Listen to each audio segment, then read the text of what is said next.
Olá, seja bem-vindo ao webinar da DSM Animal Nutrition Series sobre intervenções nutricionais para enfrentar os desafios atuais na avicultura, com o professor Sérgio Vieira. Sérgio é professor da Universidade Federal do Rio Grande do Sul, em Porto Alegre. Ele tem ênfase em seu trabalho no ensino e pesquisa na produção e nutrição de aves, vitaminas, enzimas e embriologia. Ele tem uma grande experiência prática em empresas do Brasil e em um grande número de outros países também. A produção de frango é uma área muito interessante e desafiadora. Atualmente, o mundo está passando por uma grande transformação que marcará nossas vidas e nossos negócios para sempre.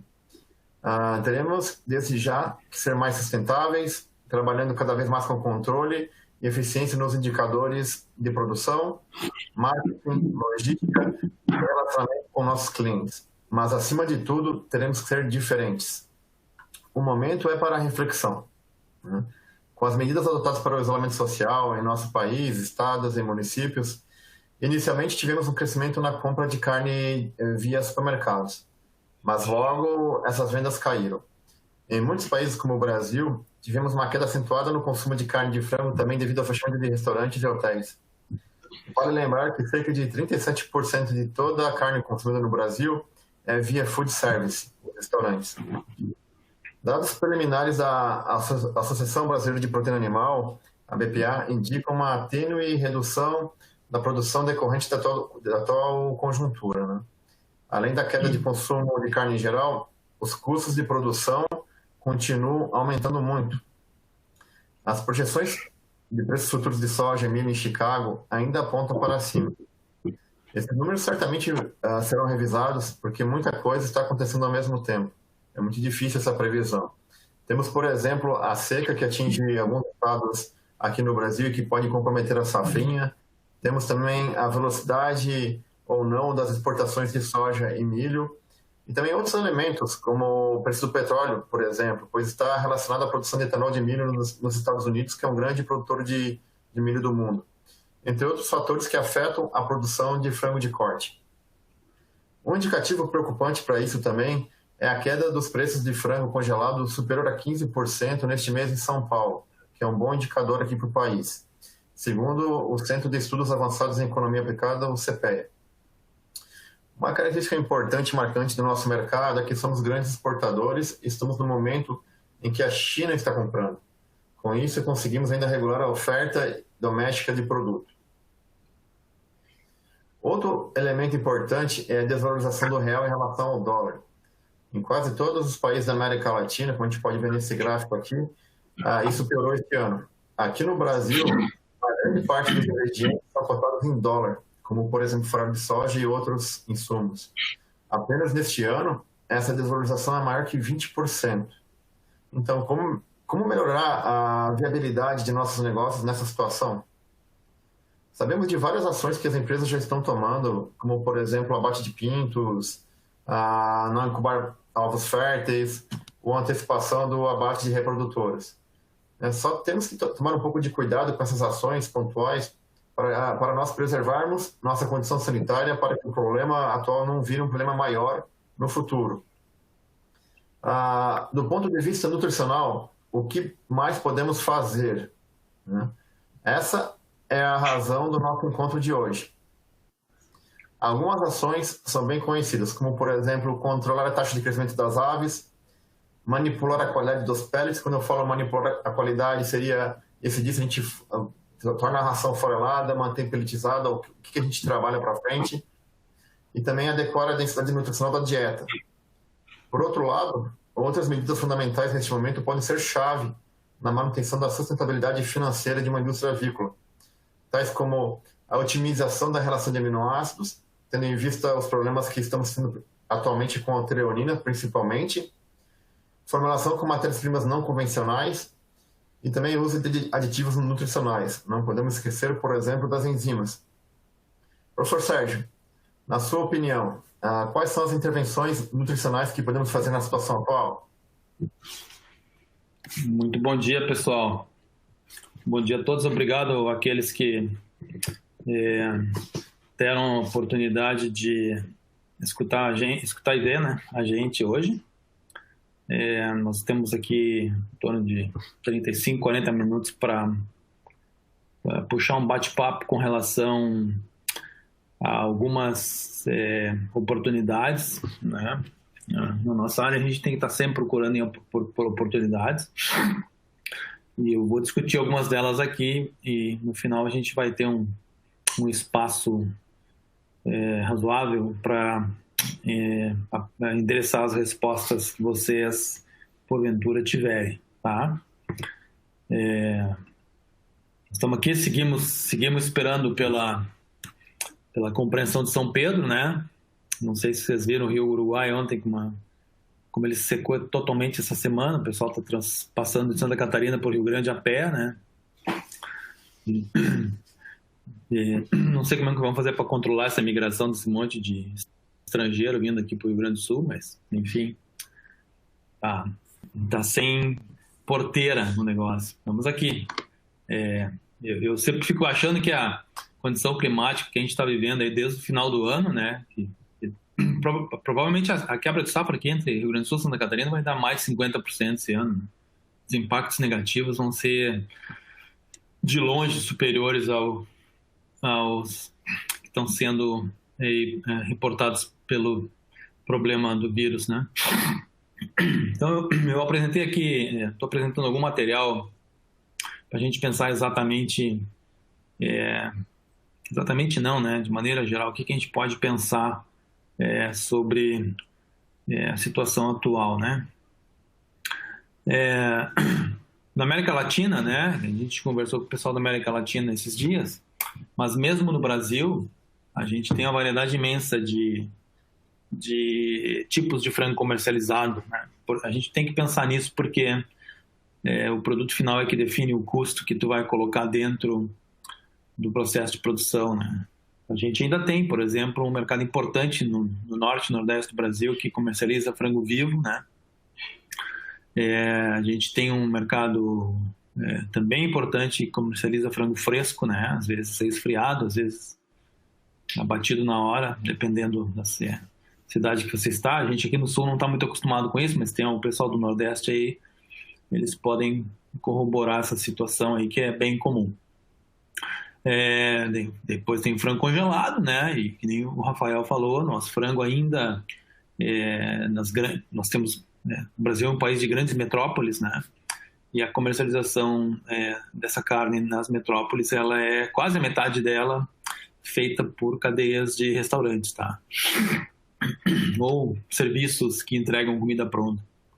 Isso tem sido assim já há algum tempo e obviamente, em função dessa situação toda que a gente está tendo, isso está tendo um impacto brutal no consumo, né? A outra coisa é que nós estamos vivendo uma época de aumento de custo, né?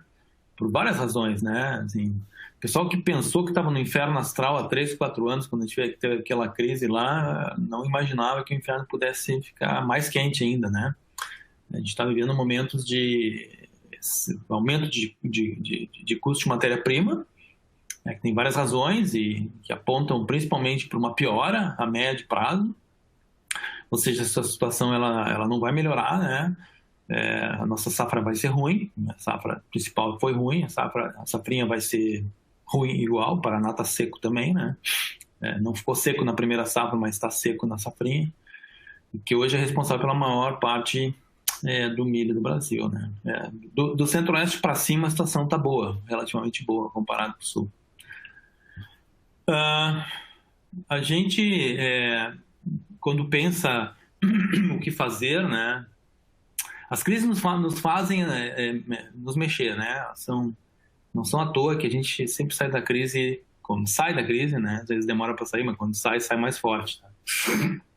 Sai meio que vacinado, né? Tem coisas no custo de produção que a gente esquece, né? Numa situação normal, na nossa indústria, os 2 custos principais são o pintinho, o animal original, e a ração, né? Esse produto, né, que seria o custo do vivo, ele impõe um custo bastante importante nos outros custos, né, que não são irrelevantes também, mas que são dependentes dos primeiros custos, né? Por exemplo, se eu não alojar, se eu não incubar ovos sujos, por exemplo, que é um percentual razoável dentro de algumas empresas, para variar de 1, 2% até 6, 7%, dependendo, né? Usualmente a gente incuba isso, né? De formas diferentes nas diferentes empresas, mas a gente... E é um animal complicado, quando ele nasce, ele morre mais, ele cresce, né, com mais dificuldade e tal, por mais que a gente tenha cuidados específicos, mas se a gente só não incubar esse ovo, né, a gente já tem um ganho, não só por não incubá-lo, mas também por não impor a perda que esse animal impõe sobre o resto. Então, numa situação dessa, imagino que isso não seja novidade, a gente já está pensando, obviamente, em se livrar dessa situação, assim como se livrar de pintinhos menores, né? Mas isso são coisas assim, não tem a ver com a área de alimentação, que é o que a gente vai falar agora, né? Mas são coisas que a gente pode alertar, né? Assim, não adianta o cara alojar um animal pior, numa condição de crise, e depois pedir para a nutrição melhorar e impor mais um custo, né? Às vezes necessitando medicamento por um período específico ou alguma outra coisa que vai impor um custo ainda maior num animal de pior condição sanitária, tá? Bom, só para lembrar como esse custo é importante, né? Por exemplo, um griller a gente tem no Brasil de 1,5 kg até frango ali de 3,5 kg, então quanto mais pesado, mais diluído esse custo, mas no griller, por exemplo, o peso do pintinho varia de 20% a 25%, né? Não é um custo desprezível para a gente pensar em não incubar os piores nessa crise, tá bom? Bom, vamos pensar o seguinte, o que a gente pode fazer, né? Uma situação em que eu estou com meus custos aumentando, com os animais alojados, de repente, né? Não deu tempo ainda de mexer na logística de alojamento. O que controla as minhas ações dentro desse cenário, né? Um milhão de coisas, né? Eu peguei algumas delas para discutir, porque são áreas que eu tenho conforto de falar e que também são áreas que, na minha concepção, são as mais importantes para a síntese de tecido proteico, que é o que a gente vende maiormente, não é? Então, o desempenho dos animais, né, ele é maiormente influenciado pelo consumo de proteína e energia, né? Então, o que eu posso fazer dentro desse consumo, né? Obviamente, porque a gente formula de longe, esses são os maiores custos, né? A gente tem condição de diluí-los até um determinado ponto. E como é que essas diluições, né, elas afetam o meu resultado de campo e, posteriormente, o meu resultado industrial, né? Então, a gente sabe, já por modelagens que eu fiz no passado, que, na verdade, nem sempre, mesmo em condições de crise, diminuir o consumo de proteína e energia é a melhor ideia. Muitas vezes, por quê? Porque para cada unidade de energia e proteína que é consumida, existe uma resposta animal. E essa resposta ela varia em tamanho, dependendo do extremo que eu aumento ou diminuo, o animal se afeta de uma forma bastante importante. Então, não é só reduzindo, aumentou o preço do milho, tira o milho, aumentou o preço da soja, tira a soja. Aumentou o preço do aminoácido, tira o aminoácido. Não é só fazendo isso que a gente resolve.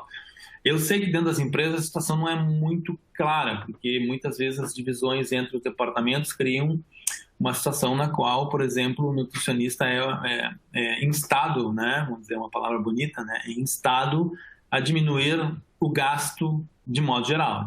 Tem que cortar X milhões ou tantos por cento do teu gasto, e daí nesse caso não há saída. Se o cara tem que cortar, ele tem que fazer uma escolha mais lógica sobre o que cortar, né? Mas muitas vezes a modelagem, eu estou falando modelagem, mas assim, não é para criar um mistério, não há grandes modelos, na verdade, isso é uma planilha de Excel, né? Tu vê quanto é o tamanho da resposta para cada unidade de energia e proteína que tu põe, e tu vê quanto é que custa ela, e tu vê como ela afeta, multiplica pela conversão alimentar que tu tem. Não, aqui eu mesmo em situação de crise com maior preço, vale a pena trabalhar com mais energia, por exemplo. Existem casos desse tipo, né? Não é o que tem se apresentado de modo geral nos últimos anos no Brasil. Nos últimos anos, os níveis que eu considero moderados dentro dos parâmetros que se trabalha na nossa agricultura, eles são aqueles mais confiáveis em espaço de cenários bastante amplos, tá? Eu vou tentar mostrar para vocês isso mais para frente. Então, a gente tem essa situação, a gente tem o custo de manutenção, né? O custo de manutenção é mega afetado por outras coisas que não o alimento, né? A gente fica pensando em o alimento afeta, mas o ambiente, por exemplo, a condição sanitária e os próprios processos inflamatórios, né? Que estão por toda parte, estão na digestão dos alimentos, né? Na respiração contra a produção de amônia, então no excesso de umidade, então na variação da temperatura por frio ou por calor. Todos esses processos movem hormônios, né, que terminam determinando taxas de síntese e degradação diferentes, que terminam afetando a resposta animal. Tu pode estar com um alimento fantástico, né, sem pensar em custo, tudo frango, o preço de comercialização da carne maravilhoso e tal, e daqui a pouco tu está tendo uma ineficiência no processo porque tu tem descuidos em outras áreas, né? Eu vou mostrar para vocês como é que isso, como é que eu vejo isso, né? Eu adoro esse slide, né? Eu tenho usado ele por tudo que é lugar e eu gosto até que eu sinta que todo mundo tem essa ideia na cabeça e entenda o impacto que isso aqui tem sobre a produção animal. Eu vou continuar falando, tá? Então, aqui nós temos um trabalho que já tem aí 30 anos, né, ou mais, e que ele mostra basicamente, aqui não importa o peso e o número, né, importa o impacto que tem no número, né, a situação simples do crescimento. Por exemplo, tu tem animais que vão crescendo, né, 7, 14, 28, 42 dias, e aí depois os autores, eles simplesmente fizeram o cálculo da síntese, né, proteica por dia, tá? Síntese tecidual, isso aqui acho que é tecido peitoral, né? As taxas de degradação, né? E viram que, por exemplo, a síntese ela não tem problema, ela segue aumentando, né? A gente sabe disso, né? Enquanto os animais crescem, por mais que o crescimento vá se reduzindo à medida que os animais vão chegando à idade adulta, o peso adulto, vamos chamar assim, né? O problema todo está na degradação, né? A degradação ela aumenta muito mais, tá? Ao ponto que tu tens no final aqui, ó, deixa eu mostrar aqui, ó. Aí está circulado esse 23. Esse 23 é a eficiência que tu tens, nesse caso, aos 42 dias, né? Esse frango era de 85, mas esses números não mudam. Se eu fizer, eu já vi outros estudos similares, por exemplo, o frango de 42 dias hoje tem, um lote misto vai ter mais de 3 quilos, né? Frouxo, né? Então, 3 quilos e 200, por aí, né? Então, tu imagina, nessa idade, tu tem 23% só de eficiência de retenção. É como para cada 4 unidades que tu põe no sistema, tá, para produzir o produto que vai ser comercializado, porque não tem síntese de produto depois que o animal saiu da granja, né? Só a quarta parte fica lá. Né? Então, assim, claro que essa quarta parte num animal de 3 quilos, ela é bastante, ela pode ser 150, 160 gramas de ganho de peso diário, talvez mais, dependendo, né? Se a condição ambiental é boa. Mas vocês imaginem, é uma despesa enorme para tu ter esse retorno. Portanto, essa carne, ela tem que pagar essa despesa, entende? Esse conceito tem que estar claro. Por que acontece isso? Isso acontece com qualquer ser humano, com qualquer ser biológico animal, né? Com as plantas eu não sei, mas provavelmente deve ser a mesma coisa. Ainda que o sistema de resposta imune das plantas exista, mas seja diferente. Mas assim, isso é a soma, né? Essa eficiência que está na linha de baixo aqui, né? Esse é o resultado da soma de todos os efeitos que impactam a degradação, inclusive os processos inflamatórios devido à própria idade. Tá? Nesse outro slide, para vocês terem uma ideia, eu vou marcar aqui, ó, uma coisa que se pode fazer para melhorar a síntese de carne. E no frango, principalmente o frango atual, né? O frango hoje, A gente sabe que a gente coleta, frango 3 quilos, tá? A gente coleta 1.000 gramas. Um terço do animal vivo é peito, né? 2 musculaturas peitorais. Ou mais, dependendo da condição de saúde do animal, pode ser até mais, né? Mas, enfim, está coletando 30% de tecido proteico, né? Obviamente, esse tecido proteico tem seus 70% de água, mas vamos trabalhar só o que é proteína, porque proteína sempre atrai água quando ela sintetiza músculo. Mas a gente é muito afetado pelo balanço da proteína que está entrando no sistema. Portanto, sim, uma coisa boa a tu pensar e te desapegar dos medos, né, é pensar em aminoassintéticos, né? Por exemplo, para cima e para baixo. Por exemplo, o que eu faria agora, né? A gente, quando a treonina está barata, né, e ela esteve barata por vários anos, a gente aumenta a relação dela. Mas se vocês forem olhar a literatura, né, inclusive coisas que eu fiz, vocês vão ver que a relação da treonina para a lisina, acima de 65, ela tem dificuldade de mostrar resposta, né? Então, nesse momento, com a lisina a 5, 6 dólares e com o dólar lá na casa do chapéu, não é má ideia, né, ser conservador nessa área. Por outro lado, a lisina é um negócio barato, né? Já foi mais barato, mas é barato ainda, se tu comparar com o resto dos inputs proteicos.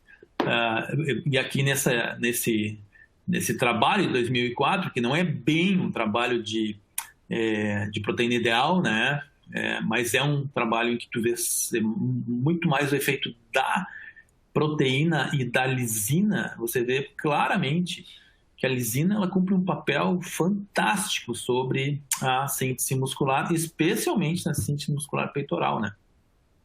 O peito é uma reserva proteica do animal.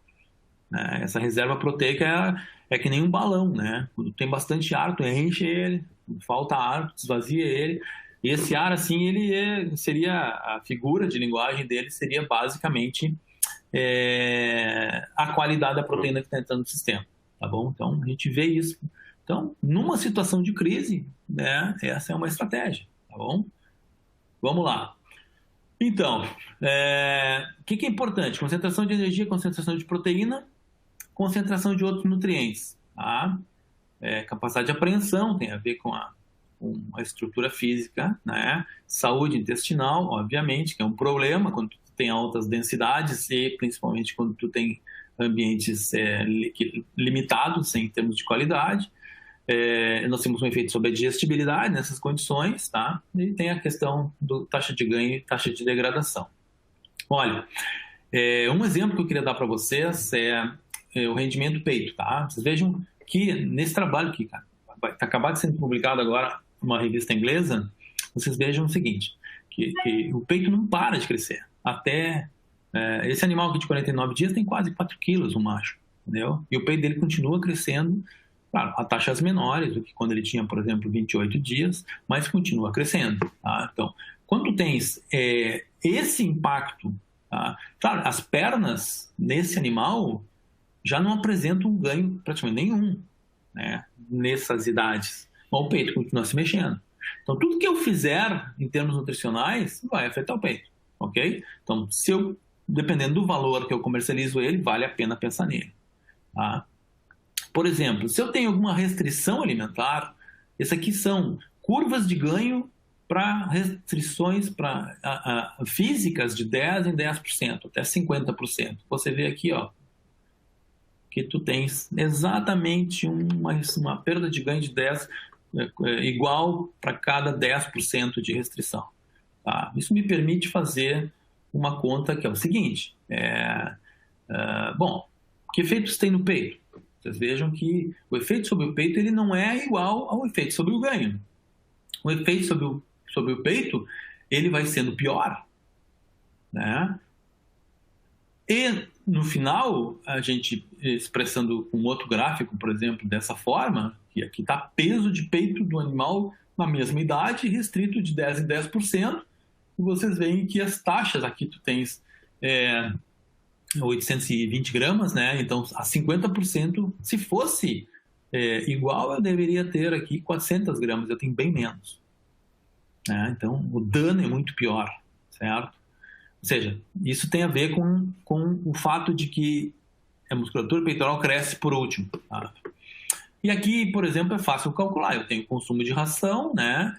E eu tenho o custo do consumo de ração, né? Claro, quanto menos consome da mesma ração, menor o custo. Transformado em custo para produzir 1 quilo de peito, olha o que acontece, né? Mesmo com os ganhos que tu tem, às vezes, sem conversão, um pequeno ganho que tu tem em conversão, quando tu restringe, sempre, olha, a restrição alimentar te impacta o peito. Isso é mais acentuado quanto mais pesado for o animal.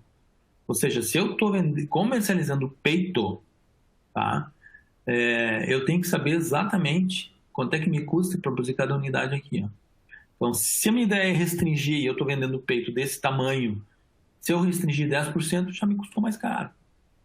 Então, esse é um exemplo claro de que, em grande parte das vezes, nas situações de crise, baixar custo piora o meu resultado econômico. Tá? Aqui é outro trabalho, é um trabalho com Griller, né? Um trabalho de uma outra estudante, tá? Esse trabalho muita gente conhece, ele está publicado já faz tempo, mas é um trabalho que dá uma luz bastante clara, porque ela foi feita com dados aí de 5, 6 anos atrás e tal. Aqui a gente fez um fatorial, né? De 3 valores energéticos, tá? E 3 valores proteicos ideais, certo? Então foi um valor, um 3x3, isso foi feito sob pedido de alguns produtores do Brasil para tentar tomar uma decisão. Era uma situação de crise muito menor do que a crise de hoje, né? E os caras se perguntaram, pô, o que eu faço, né? Então, se eu perco, né? Só que aqui é o seguinte, ó, aqui eu tenho venda de carcaça e é um animal pequeno. Então, o tamanho da resposta é diferente daquela do peito que eu mostrei anteriormente, né? Então, como é que os animais respondem se eu aumento brutalmente a energia ou a proteína? Tá? Primeira coisa legal desse trabalho foi ver que a resposta... A resposta... Aqui eu vou mostrar só a questão da proteína, tá? Mas é que o raciocínio é o mesmo, né, para energia. A primeira coisa interessante aqui foi ver que as respostas da energia e da proteína são totalmente independentes nesta idade. A gente sabe que o frango mais pesado ele tem uma resposta de acomodação de consumo alimentar diferente para densidades energéticas extremas, tá? Mas aqui é um franguinho pequeno, né? Esse franguinho tem hoje, se ele for macho, 25 dias, talvez até nem isso. Mas vocês vejam bem, tem um impacto brutal consumo de aminoácidos sobre o ganho de peso, né?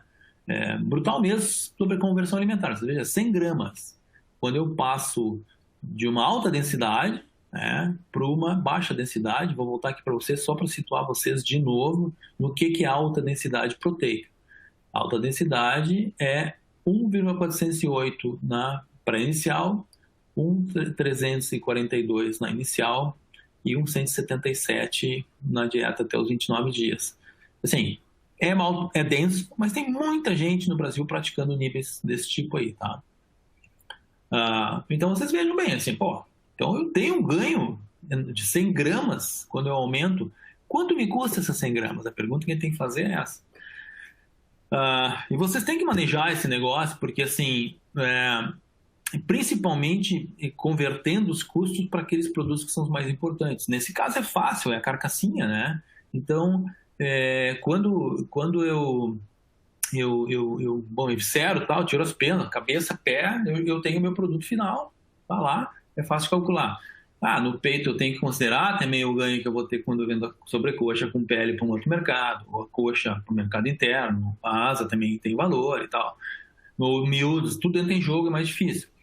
Mas de verdade, por exemplo, as grandes operações no Brasil, que são das principais integradoras, as cooperativas, principalmente as cooperativas do Oeste do Paraná, que tem um foco bastante pegado no mercado europeu, ou no mercado de peito desossado, e está indo para os outros países, né? E que são cortes grandes.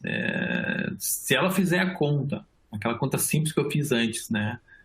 De custo da produção só do peito, ela resolve o problema dela de tomar de decisão, ou a maior parte dos problemas dela. Como é que ficaria esse cenário aqui no Griller, por exemplo, né? Bom, aqui eu atualizei os custos para 2016, 2017, que foi uma época que deu um extremo de custo de uma hora para outra. Vocês vejam que o milho passou de 180 para 242, o farelo de soja passou de 373 para 464 dólares, né? E aqui não teve praticamente... teve um movimento no preço de venda do frango, né? Esse aqui é o preço do mercado do frango, mas não foi na mesma ordem, entendeu?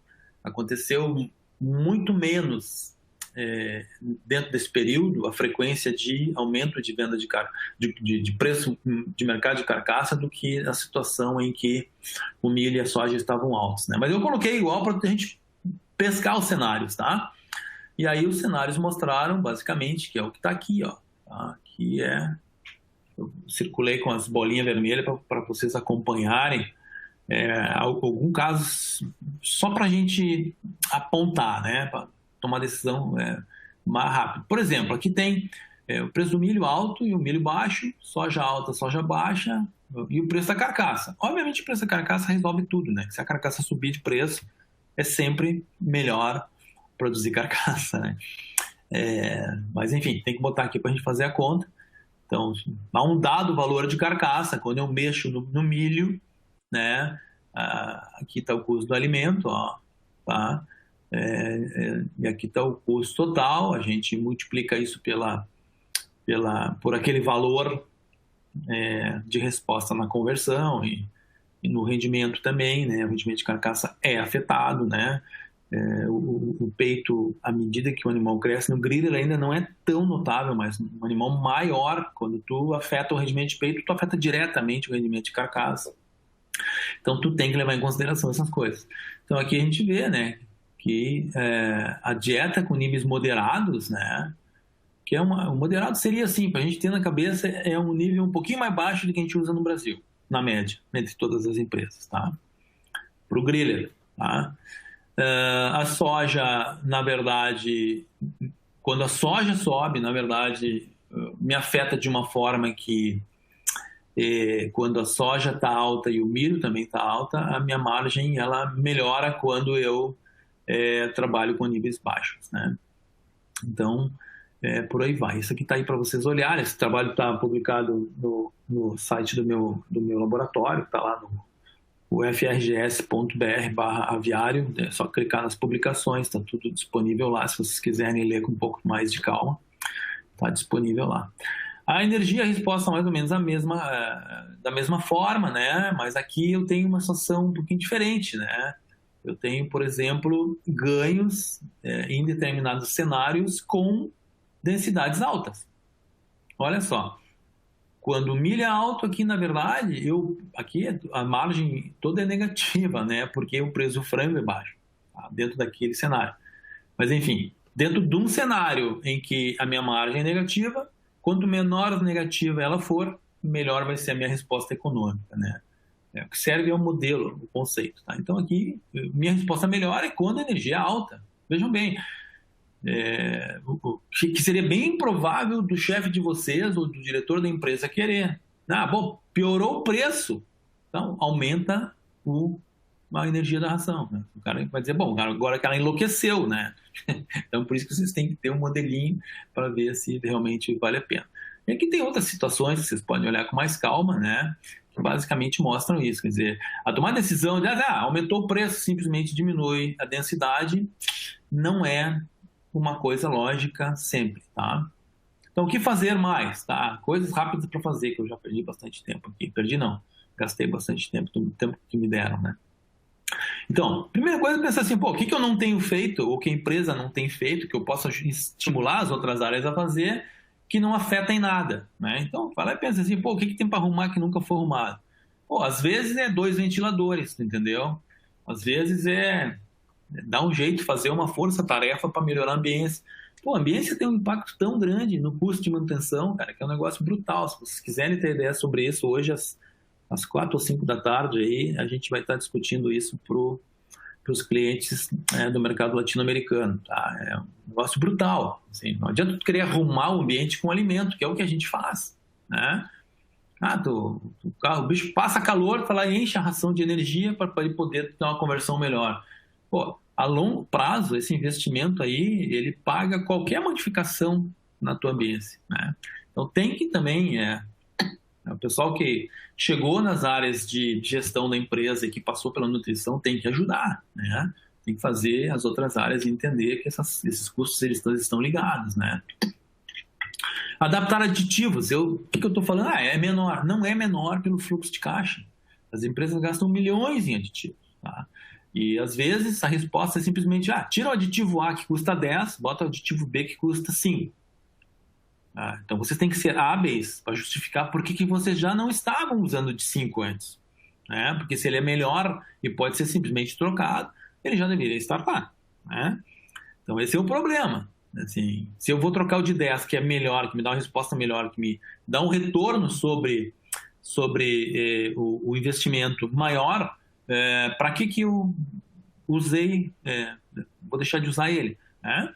Então essa é a situação, né? Assim, não adianta eu trocar, bom, a não ser que tu seja obrigado, porque às vezes tu troca, eu te demito, né? Mas assim, na maior parte das vezes, se tu teve capacidade de fazer uma escolha que tu crê que é melhor e te dá uma resposta melhor, tu tem que ser capaz de convencer do seu uso, né? A mesma coisa vale para vitaminas e minerais, né, pessoal? Não adianta a gente trabalhar com fontes piores, mais baratas e para compensar essa desconfiança botar níveis mais altos. Isso aí é uma decisão ruim, né? Tá? Eu estou terminando, né? Eu queria mostrar para vocês aqui agora simplesmente algumas coisas que vocês podem fazer. Esse aqui eu tenho 3 slides, rapidamente pode mostrar para vocês o impacto que tem o negócio que a gente discute no Brasil desde que o frango é frango. Assim, quanto tempo de intervalo tem que ter entre a saída de um lote e a entrada do outro? Tá todo mundo careca de saber que tem impacto, né?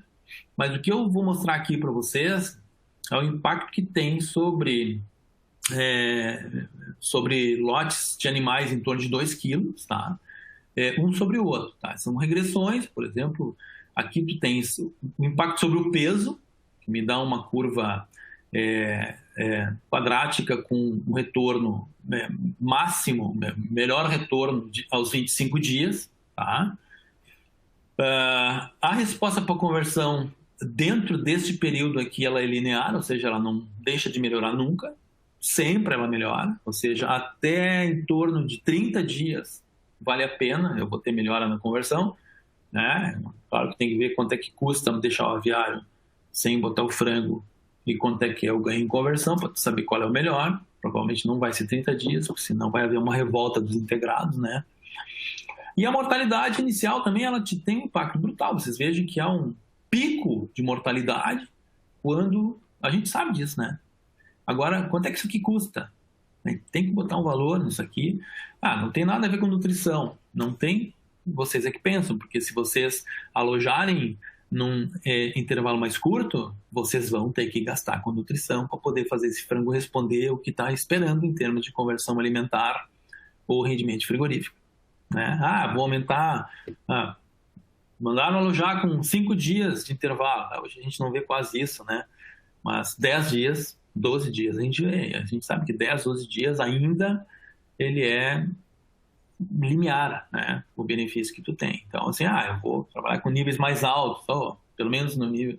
vou botar mais enzima para melhorar a digestibilidade desse frango no início, porque a gente sabe que ele vai sofrer sanitariamente, vai dar um problema de integridade intestinal e tal. Então, uma coisa sempre acaba afetando a outra, né? Mover nutrientes e energia, né? A gente sabe que se eu puxar energia para cima, puxar energia para baixo, eu vou ter impactos na resposta de desempenho biológico, mas vou ter também impactos nas respostas de desempenho econômico, né? Então as decisões basicamente elas são essas, assim. Tem que medir, né? Eu queria compartilhar, eu não sei se eu sei compartilhar esse negócio aqui, mas deixa eu ver se eu consigo compartilhar isso aqui com vocês. Screen share.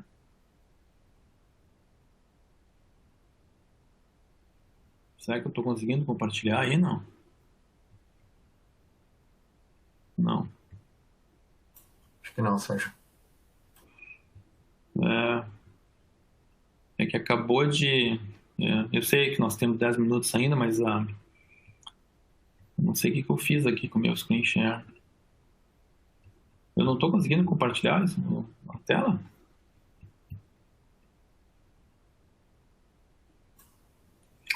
Não. Não. Tá pedindo para fazer um negócio aqui que eu não sei, né? Eu achei que sabia. Me desculpem aí. É basicamente, quem tem o livro de Scott, né? A nova versão do livro de Scott, que foi escrito pelo Dr. Leeson, na página 86 tem uma tabelinha bem boba, tá? Uma tabelinha que mostra... vou mostrar para vocês aqui, ó. Mostra essa tabelinha aqui. Eu vou fazer um screen share, Galdério. Essa tabelinha aí, quem quiser, bate uma foto aí. Ela basicamente mostra como se fosse uma planilha do meu custo de produção. Eu posso ter em Excel, né? A maior parte das pessoas tem, mas se assegurem de que vocês atualizem as modificações que tem no resultado, no impacto do consumo, né? Porque essa tabela ela a energia vai de 3.000 até 3.300, que é uma coisa que acontece comumente no Brasil, né? O impacto que tem no consumo, certo? A gente tem impacto no consumo, né? Quanto é que isso custa? Quanto é que isso custa, tá? E basicamente, qual é o mais barato, né? Então, assim, não é difícil da gente visualizar, né? Claro, é uma fotografia, né? Tem que ter uma fotografia para outros nutrientes, para outras coisas, né? Mas a maior parte das pessoas não tem isso atualizado. Então, bueno, graças por atenderem o nosso webinar aí, né? Não está sendo fácil o índio velho querer trabalhar e ninguém querer me ajudar para deixar trabalhar. Daqui uns dias acho que os caras vão me levar amarrado para o hospício, né? Mas, enfim, vamos lá, né? Ou a gente se imuniza desse negócio aí, ou morre de uma vez, porque continuar desse jeito aí, ad eternum, não vai ser mole, né? Um grande abraço para vocês aí, eu espero que um dia a gente possa desfrutar de momentos de presença física, pelo menos a 2 metros de distância de novo, no futuro. Tá? Um abraço. Até mais. Tem perguntas e respostas aí, né?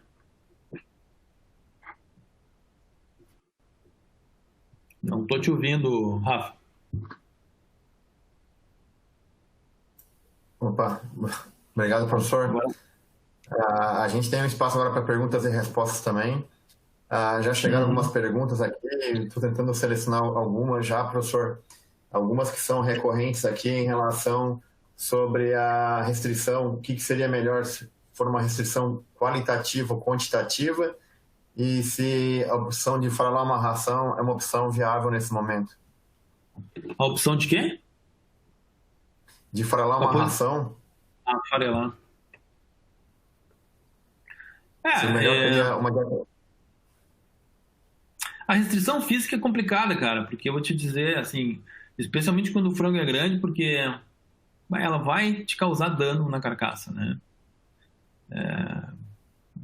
Bom, não é nem se for grande, né? Com qualquer peso, né? Depende da densidade animal, que sempre, no nosso caso aqui, ela é grande, né? Seria uma boa alternativa se a gente não tivesse esse dano, porque tu fazer uma restrição de 1 hora por dia, ela ajuda, entendeu? Ajuda várias coisas, inclusive no custo de manutenção, né? Em geral, esses processos biológicos todos, assim, coisas que a gente faz em termos de restrição que não são muito profundas, eles tendem a ser bons, né?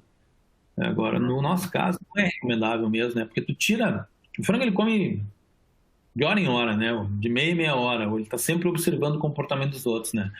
Se eu deixar esvaziar os pratos, tá? Na hora que eu encher os pratos, vai haver um loteamento ao redor dos comedouros, que por mais que eu tenha várias linhas de comedouros, elas vão saturar, né?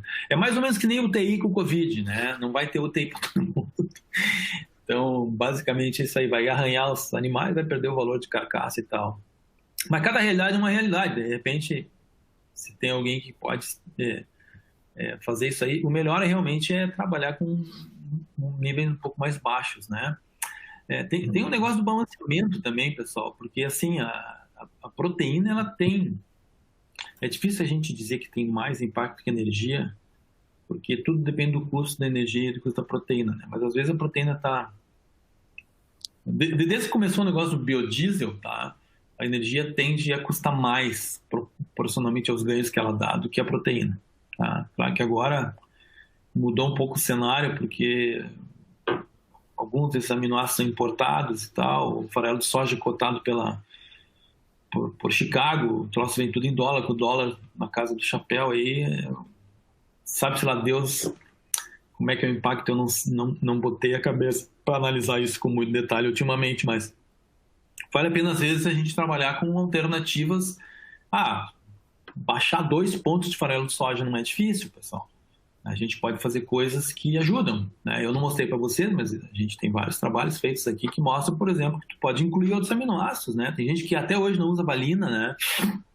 A valina nunca me deu a resposta de desempenho da proteína bruta. Nada dá, porque a concentração de proteína ela é um negócio assim, é muito forte, entendeu? Ela vem toda em conjunto, é difícil tu recriar aquele balanço nas velocidades de digestão e absorção que dá a proteína integral, né? A gente não sabe direito como é que isso funciona, mas o que importa é a resposta econômica. Se eu comprar valina bem barato, aquele retorno que ela dá que é menor, ela pode se pagar muito melhor. Por exemplo, o Rafael mesmo tem uma experiência aí que a gente teve conjunta com glicina até a 3ª semana, né? Uma resposta super interessante, né? A glicina é um aminoácido muito barato, né? Para quem usa dieta 100% vegetal, é uma boa estratégia que muito pouca gente utiliza, né? Me permite nesse caso, não vou baixar muita proteína, mas eu vou compensar uma perda que a gente tem, que a gente nunca olha, né? Porque quem é que olha para a glicina na formulação? Ninguém. A gente acha que ele não tem exigência de glicina, apesar de haver vários papers publicados mostrando claramente que esse efeito existe. Mas outras coisas são possíveis, né? Outros aminoácidos, né? Ou simplesmente baixar a densidade toda, né? Se tu tem ela bem balanceada, é melhor tu baixar a densidade toda. Tipo, eu estou trabalhando, sei lá, com 1,30 de lisina numa dieta de crescimento, que é um número bastante alto, né? Tô com problema de fluxo de caixa, tá com problema de preço, o frango caiu o preço e tal. É melhor eu baixar tudo, né? Para 1,15 ou para 1,5 mesmo, 0,5, do que eu começar a tirar aminoácido. Se eu tirar aminoácido, eu vou perder 2 vezes, né? Então é melhor fazer uma restrição coletiva, né? Ok? Sim. Professor, a gente está tendo muita pergunta aqui sobre o tema treonina. Tem uma aqui do professor Alex Maiorca. Caso nós optarmos pela redução da relação de treonina, qual que é o limite mínimo que possa utilizar? Qual que é a relação mínima?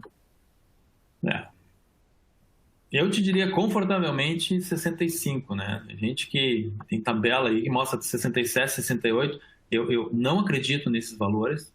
Não é por crítica nenhuma, mas é porque eu fiz muitas vezes esses trabalhos desse tipo. Nunca vi resposta a treonina com mais de 65.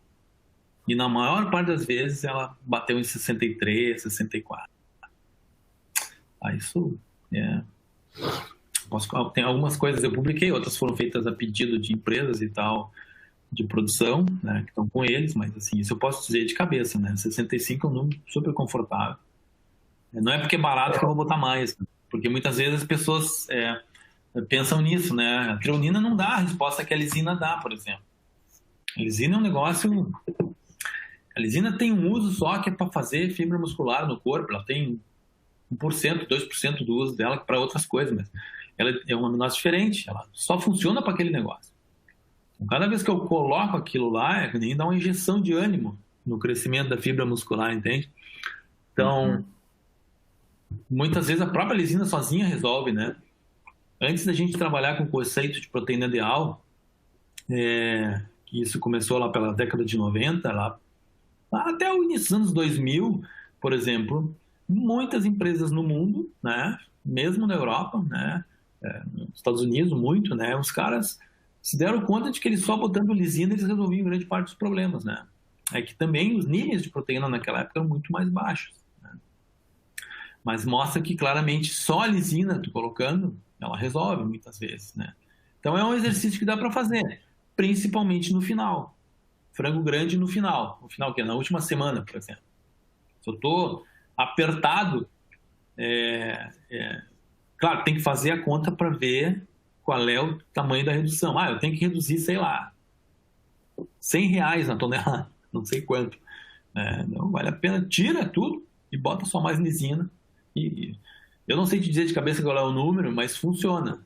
Por exemplo, eu baixar a proteína a um nível que me danifica bastante o resultado e não baixar proporcionalmente a lisina, no caso específico da lisina, e se ela for bem barata, né, e se o produto for peito, ele resolve um problema muito pontual. Né?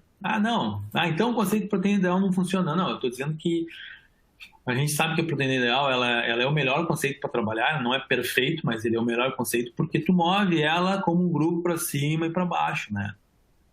Mas num caso específico que tem uma diferença de preço de aminoácidos brutal, né? Entre um e outro, porque a gente sabe, por exemplo, que lisina tem uma produção no mercado interno brasileiro enorme, tá? Com outros aminoácidos não é assim, entendeu? Então, quando tu tem problemas de câmbio, como a gente tem agora, né, muitas vezes vale a pena, porque tu tem excesso de produção de um determinado aminoácido no Brasil, ele não segue os preços internacionais, fica mais barato aqui, vale mais a pena jogar com ele. É uma ideia interessante para fazer uns experimentos, né, também.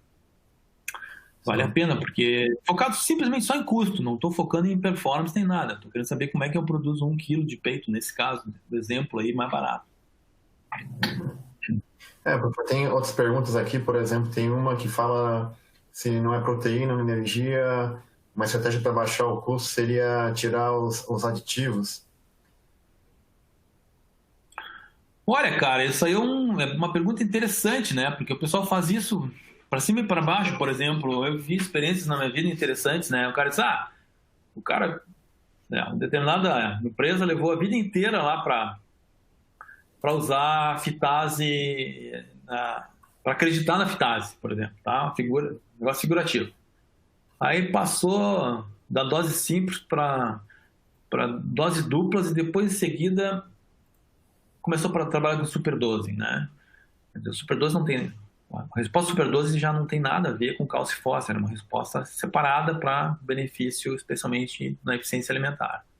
Aí tu tem aquele ganho, tá? Tu tá ganhando dinheiro com aquela resposta, daí o cara chega e diz pra ti, nós precisamos reduzir o custo de frango. A primeira coisa que o cara tira é o superdose. Né? Aí eu fico me perguntando, mas onde é que ele ganha mais dinheiro?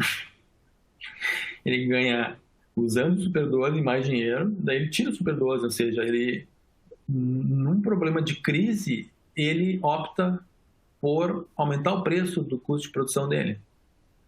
Isso acontece às vezes, né? Então, assim, se não valia a pena, já não bota na largada, entendeu? Eu tirei o produto tal, né? Se tu tirou numa situação de crise que ele não tá te dando resposta, né? Por que ele tava lá, né? Ou, eu passei do produto, eu falei antes, né? Do produto que custava X, tô botando que custa meio X.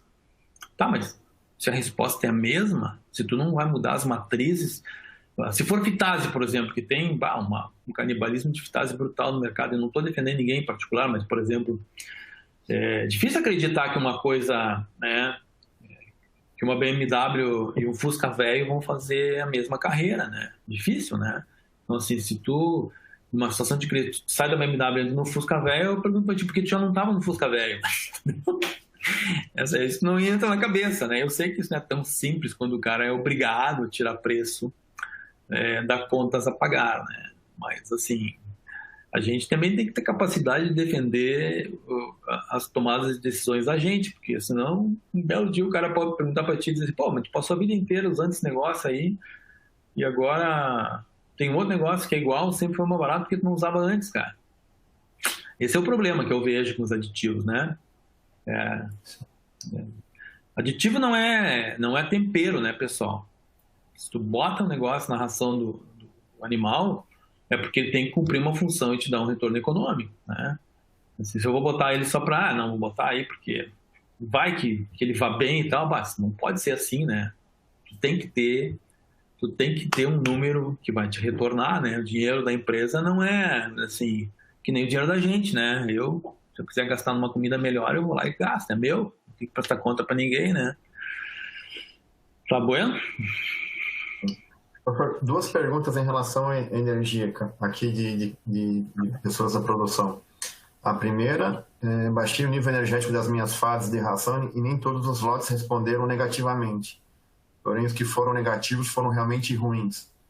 Você sabe me responder por que alguns continuam com o mesmo resultado e outros caíram?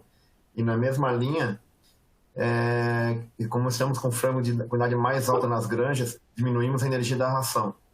Neste caso, adotar o manejo de diminuição de luz junto pode ser muito prejudicial? Olha, eu vou falar do que mais me chama a atenção agora. Pode ser um monte de coisa, mas eu vou falar uma coisa que, só para o colega que fez a pergunta pensar e ir lá checar se não é o caso dele. Quando a gente baixa a densidade energética e não tem uma resposta muito ruim, tá? Eu estou imaginando que a resposta dele seja em peso, né, e não em conversão, porque a conversão ela se afeta sempre, né? Porque nessa faixa que a gente trabalha, não estou falando em tipo 1.500 quilocalorias por quilo, entendeu? Que é um troço fora da casinha, dieta de poideira, né? Muito menos que dieta de poideira, metade. Mas eu estou falando assim, dieta de galo, né? Na faixa que a gente trabalha, entre, sei lá, 3.000 e 3.300, ou 2.900 e 3.200.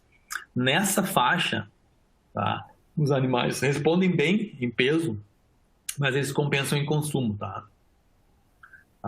Então, o que tu vai ter que fazer é basicamente saber se esse consumo a mais que ele tem de uma ração mais barata, ele te produz um ganho econômico melhor.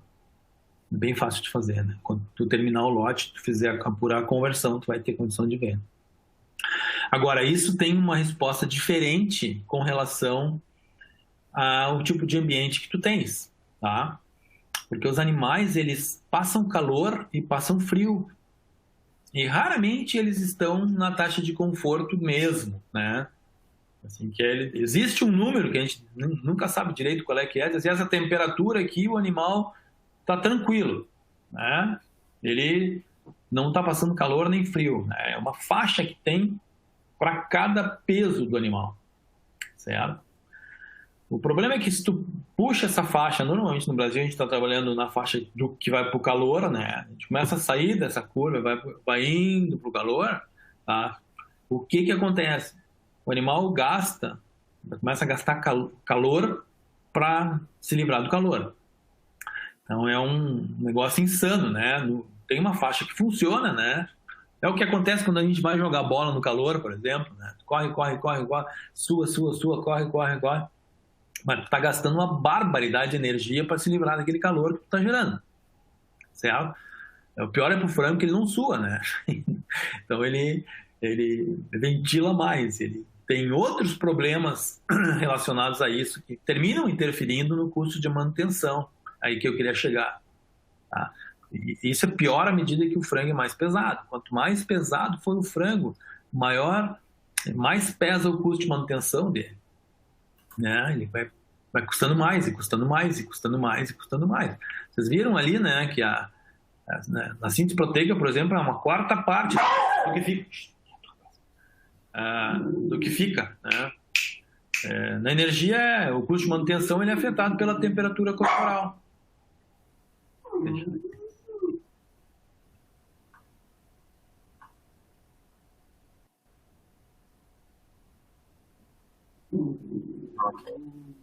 Professor, O companheiro que resolveu falar junto comigo. Tem mais algumas perguntinhas aqui para finalizar, professor. O professor falou aí da questão de aminoácido, né?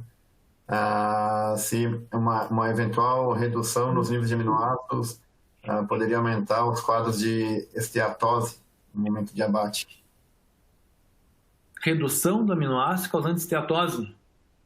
O impacto dos níveis dos aminoácidos.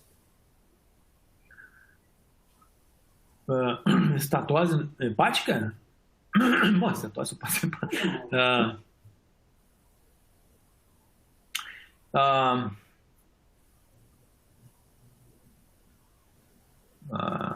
Olha, vamos ver bem o que ele está falando. Ele está falando em E, tipo, gordura mole no corpo, assim?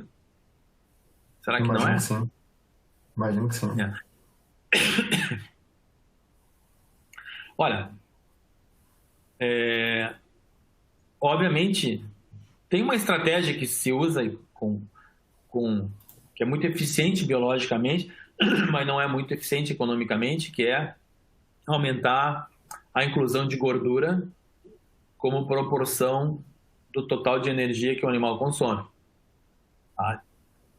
Que é uma coisa, inclusive, que o pessoal faz errado quando faz pesquisa para enzima energética, mas isso é um tema para outro simpósio, para outro webinar. Por exemplo, eu tenho duas dietas de 3.200 quilocalorias, tá? Mas uma tem mais gordura do que a outra. Pô, a dieta que tem mais gordura, ela te gera um custo de manutenção muito menor sobre temperaturas altas, certo? Isso tem tudo a ver com o fato de que a gordura produz muito menos incremento calórico para sua deposição, ok? Não tem nada a ver com a pergunta do colega, mas vale a pena a gente fazer esse comentário. Então, se tu aumentou a gordura, tá, e a tua gordura for muito insaturada, tá, e tu baixa a proteína, realmente a tua deposição de gordura corporal vai aumentar proporcionalmente a deposição de carne, deposição de tecido proteico. Tá? E aí pode ser que, dependendo da condição em que tu observa isso, por exemplo, se for lá no campo fazer uma necrópsia e o dia estiver quente, né, a temperatura do frango sem estresse calórico é 41, 42 graus, né? Então a gordura vai estar muito mais numa condição mais líquida. Pode dar essa percepção que pode não corresponder à realidade como um percentual total, certo? Agora, existe sim, né? Se tu baixar a proteína tu vai ter um aumento de gordura, isso acontece, né? É por isso, inclusive, que o pessoal hoje está tomando whey, o dia inteiro tomando whey, né? Porque o whey é cheio de proteína, né? Proteína de boa qualidade. Aí não come carboidrato, não come gordura, o cara emagrece, né? Então, claro que é um caso extremo, né? Tu uma figura de linguagem aqui, mas de fato, quando tu mexe nessa situação, tu aumenta a deposição de gordura. Mesmo que tu simplesmente baixe, mas daí tu tem, para tu poderes ver, tu vai ter que baixar bastante a proteína para ficar com uma sobra muito maior de energia, mesmo que ela venha dos carboidratos, né? E aí tu vai ver uma diferença de deposição mesmo, né? Mas não é muito fácil de detectar diferenças pequenas assim, né? Pode ser que às vezes se tu usa só óleo vegetal, por exemplo, né? Ajuda a observar, ao contrário do óleo de frango ou mesmo outras fontes de gorduras mais saturadas, né? Professor, temos várias perguntas aqui, vou tentar selecionar alguma coisa. Uma pergunta rápida em relação à questão para reduzir o crescimento. A melhor fase para mexer na nutrição seria fases mais velhas ou uma fase intermediária para tentar desacelerar o crescimento? Depende muito do peso final que tu quer obter, né? Depende muito do peso final. Mas desacelerar de que forma, né? Se o teu custo o problema é assim, se tu faz muito cedo, tá? Tu tem um impacto muito grande sobre o peso final que tu vai chegar, tá? Por exemplo, fiz uma restrição na primeira semana, tu vai causar no final o animal vai crescer, mas ele não vai chegar no mesmo tamanho que ele ia chegar antes. Ele perde aquelas faixas, quando tu perde fases de crescimento, né? Claro, não estou falando em períodos muito curtos, mas quando tu perde fases, lá no final tu até vai chegar, mas vai precisar, tu vai chegar de forma diferente, né? Tu vai chegar talvez com mais gordura, né? É mais ou menos que nem engordar a vaca velha, né? A vaca tá lá, a vaca tem 10 anos e tal, vou engordar para vender. Tu literalmente vai engordar para vender, porque O tecido muscular que tu vai colocar nela é simplesmente o tecido que ela perdeu no último inverno, porque era aquilo que foi degradado e pode ser recomposto, mas entende? Então tu muda a chance de tu compor o produto que tu quer. Então se tu está vendendo carne desossada, peito desossado, tu vai perder. Tá? Tem que ver quanto tu vai perder e quanto tu vai ganhar com essa restrição que tu queres, né? O melhor, de fato, é fazer aí no final da fase de crescimento, né? E aprofundar de acordo com a tua necessidade, né? Porque também na fase de crescimento, onde o animal já tem uma estrutura que já está saindo da taxa de crescimento linear, né? Ele já está entrando numa taxa de crescimento menor do que ele tinha antes, né? Proporcional ao ganho diário. E o impacto não vai ser tão grande no final, né? É difícil, tem tanta coisa na literatura, mas assim, eu vou te dizer, a maior parte do que tem na literatura sobre restrição alimentar não serve mais para nós, porque foi tudo feito na década de 90 com um frango totalmente diferente, entende? Aí o cara pode dizer, pode usar os conceitos, tem que usar com muito cuidado, porque tu sabe quanta carne o frango tem hoje que não tinha na década de 90, né? 30 anos atrás, ele tem 4, 5% mais carne de peito. É uma brutalidade. É muito difícil de fazer. O certo é fazer tudo de novo. Eu, quando fiz esse trabalho aí, que eu vi essa resposta do custo do peito, né? Para mim foi uma grata surpresa, né? Porque realmente mostra o seguinte, né? Que a seleção que tem sido feita para ganho de peito, né? É feito para ganho de peso, mas feito principalmente para ganho de peso via aumento de peito, ela realmente é real, né? Assim, ela faz parte do crescimento hoje mais do que fazia antes. Então, se tu danifica o crescimento, tu estropia o teu peito mesmo, né? É muito difícil tu fazer restrição e não perder peito. É muito difícil. Às vezes pode não ter outra saída, né? E às vezes o teu produto é outro. Por exemplo, o pessoal lá da região Nordeste que vende frango vivo e tal, pode se aproveitar melhor, porque o cliente às vezes não percebe uma pequena diferença de 2, 3% no peito com relação ao total que ele está comprando, né? Ainda que em algumas regiões da América Latina, onde se vende frango vivo, os caras criaram o que eu chamo, os caras têm sensores nas mãos, né? O cara vai lá, pega o frango e já sabe qual é o rendimento de carne que tem. Esse aqui tem menos carne. Os caras estão comprando frango a vida inteira, vivo, né? E selecionando dessa forma, o cara já detectou, né? Esse aqui tá menos, como é que é? Esse aqui tá muito tripão, eles falam assim, né? Porque ele identifica que quando ele tem menos cobertura tecidual muscular, ele vai ter muita tripa, né? O frango é muito tripão. Os caras são os especialistas, né, cara? Mas é verdade. É verdade. Aumenta a quantidade de vísceras também. Professor, muito obrigado pelo seu tempo, pela ótima apresentação. Nós temos ainda muitas perguntas a serem respondidas, serão respondidas na medida do possível, né? E todo esse conteúdo, o vídeo, o PDF, ele está disponível para o público na plataforma onde vocês se inscreveram para participar aqui. É só ir lá e checar o vídeo posteriormente. Agradecemos a todos a presença deste webinar. Em breve teremos mais alguns para vocês. Um grande abraço. Tchau. Muito obrigado, pessoal. Podem voltar a trabalhar aí. Tchau.